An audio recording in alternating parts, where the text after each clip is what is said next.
Topic क्या है आपका? मेरा जो टॉपिक है वो है जमात इस्लामी कैसे बाकी जमातों से अलग है।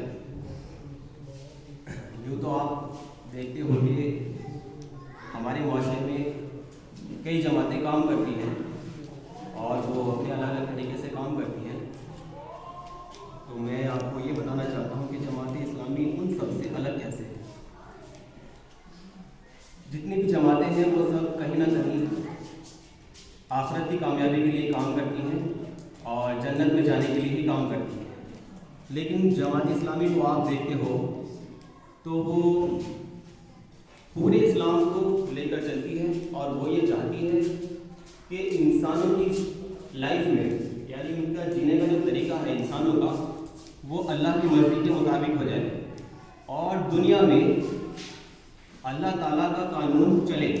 यानी कि जिस ज़मीन पर हम रहते हैं वहाँ पर अल्लाह ताला ने जो कानून हमें दिए हैं मोहम्मद सल्लल्लाहु अलैहि वसल्लम के ज़रिए से वो कानून यहाँ पर नाफिज हो जाए और अल्लाह ताला की मर्ज़ी से हम उस कानून पर चलें।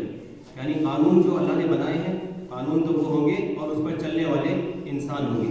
ये जमात इस्लामी चाहती है।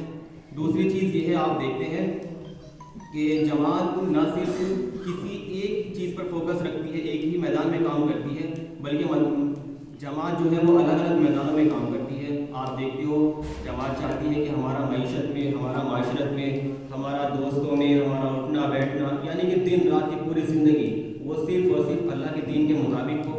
इसी तरह से आप देखते हो दूसरी जमातें हम देखते हैं कि वो सिर्फ और सिर्फ चंद चीज़ों पर काम करती हैं। बार बार जमात देखते हैं कि बस सिर्फ वो लिबास पर काम कर रही हैं या बस कुछ चंद चीज़ें हैं दीन की, नमाज रोज़ा हज ज़कात, बस यहाँ तक वो महदूद हैं। जबकि जमात ऐसा नहीं है।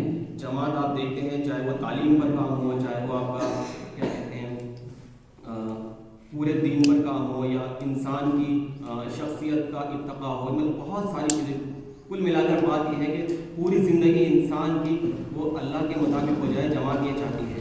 और जमात का जो नज़्बुलैन है वो यही है कि हम दुनिया में रहते हुए इस तरह से ज़िंदगी गुजारें कि जिस तरह से अल्लाह के रसूल गुजार कर गए हैं और सहाबा ने उस पर चल कर दिखा दिया। तो जमात का मेन मिशन यही है। तो आखिर दावाना नहीं।